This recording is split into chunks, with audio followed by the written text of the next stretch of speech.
it's been said that, you know, it was years and years and years that the audits weren't done. And, you know, so I reflect back on my years of service between 1990 and 1998, and the audit was such a highly prioritized function of the council. We never were late with audits during that period of time, and we made sure of that. And there were a number of things during that time that are somewhat different from the way we do business today, but nevertheless, sometimes when you periods of time are given names often when you look back in a historical perspective.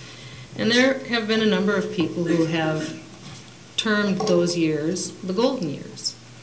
And I sort of like that term because those were the years that I serviced. So if people look at them as the golden years, that's kind of a nice feeling. And the golden years ended, I suppose, around the end of the 90s. And then there was another period of time which has recently been being termed the Shenanigan Years. And then we try to look at this period of time as we're going forward now, and that doesn't yet have a name because it isn't old enough yet to have a name. We might call it the Reckoning Years right now, but at some point somebody will give it a name when we get far enough past it. I think what we might be trying to do here is to draw a line in the sand that says the Shenanigan Years are over and we're moving forward with a different approach and a different agenda.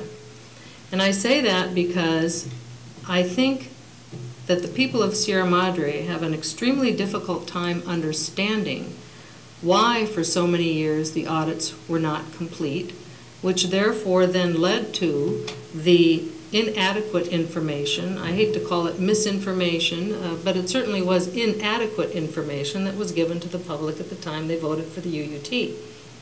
So I think that what we want to do here, and I think what really resides within this request or this issue, is an issue of public trust.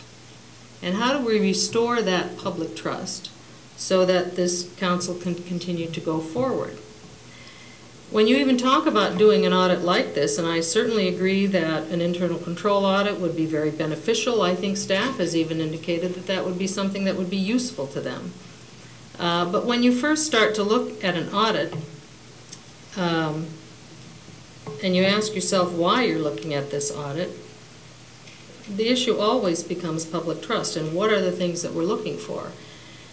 And it still just remains completely unexplained to the people of this city why we didn't have the audits done. Now, Councilmember Buchanan said, we know why.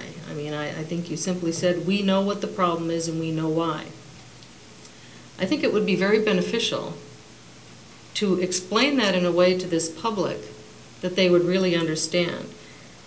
The attempt to do it through an audit would be extremely difficult because, particularly in our case, with the change in staff and the change in council during what one might call the Shenanigan Years, the historical perspective is completely gone.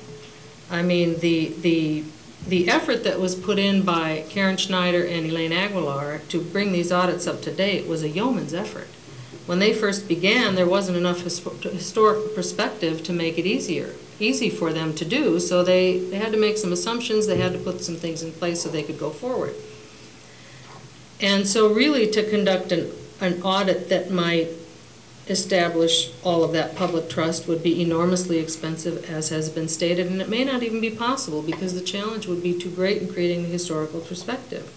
But I think what's important here is that issue of public trust, and how do we explain to the people of this community why those audits weren't done, why there wasn't adequate information, because in fact that as a responsibility of this body ought to be one of the #1 responsibilities. It's part of our fiscal responsibility. So I would offer this. I agree that an internal audit is useful, and I would not put it on the back of staff to necessarily define what that is. I think if we find a reasonable auditor who is reasonably priced, they will know how to do that, and certainly Karen can contribute to that.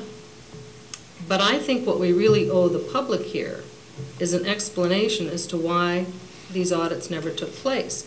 The difficulty we have, it's the same kind of challenge going back and creating historical financial information. We can't go back and create the information because we don't have the same staff members and we don't have the same council members. The only person that we currently have available to shed any light on this, who was there at the time and who is currently in a place of authority or responsibility, is Councilmember Buchanan.